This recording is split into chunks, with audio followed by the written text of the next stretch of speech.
Hey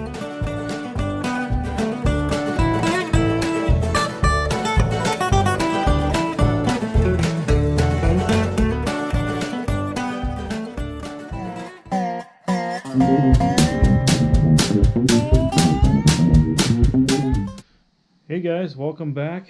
Today is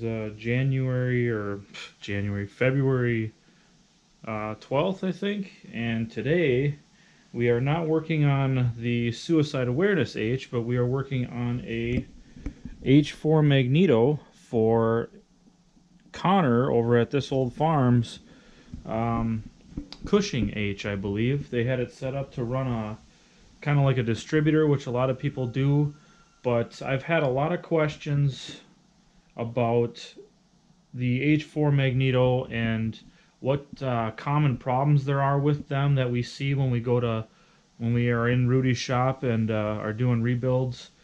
Steiner's tractor and Rachel Gingell over there has a rebuild video on the Magnetos, and they talk about some of the problems that are common that you see with these, but they don't really talk about the specifics. So I'm going to get into that when we get over to Rudy's. We're going to head over there, tear this apart, see what it needs. I'm sure it needs a coil. Most of the time, you know, when people set them up to run like distributors, it's the coil that went bad. So I'm sure we'll put a coil, condenser, points, probably a rotor, maybe a cap and a coil cover as well. We'll look at the impulse and the spring on that and see how that's working and go from there. But this is typical for kind of the condition we get them in. You know, this is all mud and dirt and oil that's caked on here. So we'll get it over to Rudy's shop. I'll clean it up. We'll tear it down, and we'll see what we got going on. So stay tuned.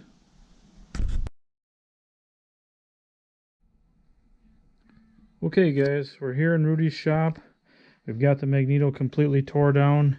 Everything's laid out, and we'll just kind of go through and I'll point out some key areas that I found while tearing it apart, and then we'll talk about some of the things that are a little less common but can cause you some big problems. First things first, the Magneto was set up to run as a distributor, so they had removed the coil from it completely. There was no coil in it, which means there was no coil bar, which goes into the center of the coil. It's pressed into the center. Typically, when we get these in, they've either got the original tar-covered coil, which is most likely bad. The only way to test that is to put it on a coil tester and see what it has for voltage. Occasionally you'll see, you know, a modern coil that's been installed. Again, the only way to test it is to put it on the coil tester. You can test to see if it's bad, or I'm sorry, you can test to see if it's got continuity, but you can't test to see if it's actually working. So another thing, let me back up. The coil you can test for continuity, but you cannot test if it's working with a voltmeter. You have to put the coil on a coil tester. I just want to clarify that. Another thing that you see common is the spring in the impulse is either weak or broken. So that goes into the back of the impulse drive here, and that's what trips the impulse while you're either using your electric start at slow speed or hand cranking. The spring essentially preloads the Magneto and snaps it over when at the appropriate time to create a fast enough rotation to create current. Another common problem that we see is the rotor on the back side. There's a little tab. I don't know if you can see it in here. There's a little tab on the left. That tab is generally worn pretty bad. The actual electrode is worn pretty bad. And sometimes, it's a little more rare, but the notch that tab and the rotor lines up with can be wore on the timing gear. And if that's the case, the only way to remedy that is to replace the timing gear. So that's also an issue that we see. Fairly common. It's not as common as, a bad coil, a bad condenser, your points, contacts. This particular mag, when I tore it apart, the front bearing was literally, it fell apart as I pulled it out, and you can see here that the bearing cage is actually damaged pretty severely. The races on the here's one race here. This one is good, so that's good. That's for the rear section, or I'm sorry, the front section of the Magneto. It goes into the mount flange in the front. And then there's also a bearing race inside the Magneto on the back side. And that bearing race looks to be good. I still have to clean it up. There's a little bit of grease left in there, but it's probably good. It's pretty rare that we have to replace the races, but occasionally we do. So I've already got a set of good bearings here that I'll pack with grease and load in there. Originally, these were oiled through the oiling cups, which there's one here on the back side, and then there's one on the front flange, the mounting flange. But most people generally neglect the oiling of these Magnetos. There's a specific hour mark that you're supposed to oil them at. I think it's about 10 hours of operation. You're supposed to put a couple drops of general purpose, like 3-in-1 oil in those cups to oil the bearings. But these Magnetos are 70 to 80 years old, and they've been neglected. So we use high-quality grease, so you really never have to touch the bearings as far as oiling. That grease will last a long, long time. So we covered the coil, we covered the timing gear issue that can happen. The bearings can fail, a weak or broken spring in the impulse. The rotor can have issues. Let's see what else. Obviously, the coil cover, if it's got any cracks or breaks in it, you'll want to replace that. Same with the distributor cap, or if the electrodes and contacts are severely worn inside the distributor cap, you want to replace that. What else?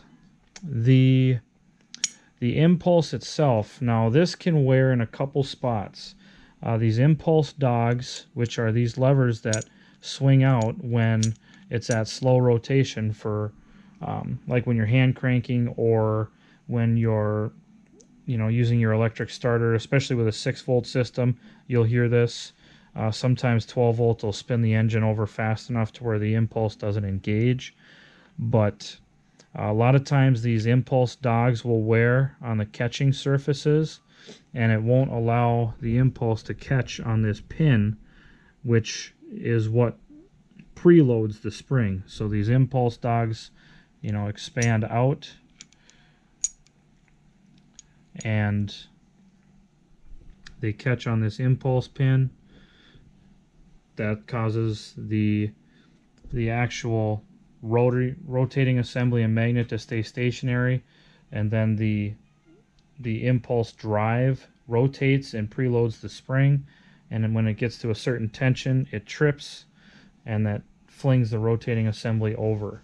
So let's see, speaking of rotating assemblies, that's what we have here. So there's also an inner bearing race on the impulse end and on the contact cam lobe end. So we generally clean these up, polish the magnets, and then recharge the magnets so that they're good to go. We also pack new grease into the timing gear area. So where the two timing gears go together, we pack grease in there, and that is generally good to go. But I think the only other problem that we see with them is the wire that goes from the condenser to the contact points, or the contacts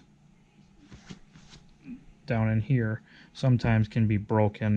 Many times it's the original wire with the old woven cloth. So sometimes we do need to replace that as well. But that's really about it. So what I'm doing on this one is just a cleaning and mechanical restore. Obviously it's going to need a coil, a rotor, distributor cap. I had to put new shim washers on the impulse dogs because they were worn almost completely away. New bearings, seal and gasket kit, condenser, points. I don't know if I mentioned that already, but it will get new points.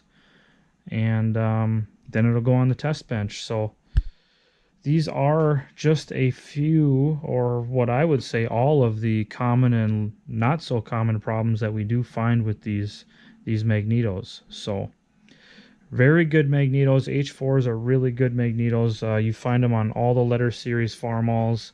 The Farmall Cub has the J4 magneto, but it's very similar in operation.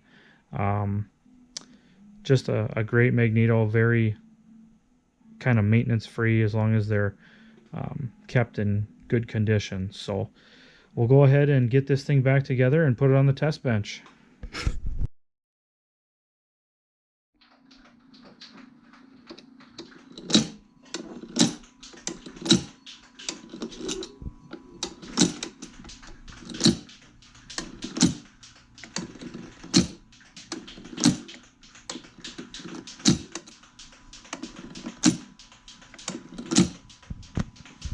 Oh, the camera frame rate is too slow.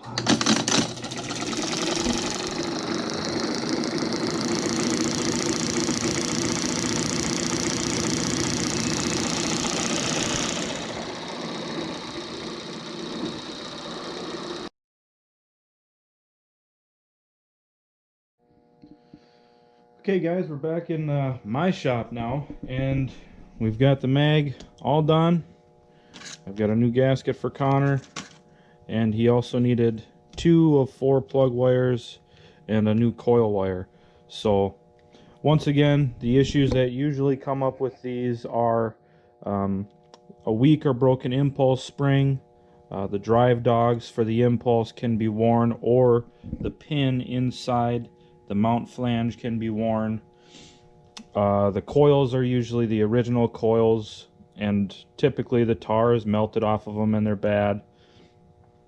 Points, condenser, rotor, distributor cap, you know, those are all common issues. And sometimes that timing gear, that rotor drive gear, can be quite worn where the rotor slides on and that peg aligns on that rotor. So that's about all we've got for common issues on these H4 mags. There's not much to them, and yeah, I mean, I don't know what else to say. They're pretty simple. So thanks for watching. Thanks for kind of wrenching with me, and hopefully this video helps a lot of you guys out there in looking for sources of problems with your H4 mags. And I can't let you have all the secrets because that would take away from you know, what we do for Rudy as a business. So any questions, feel free to email me. Otherwise, we'll see you in the next video. Talk to you guys later.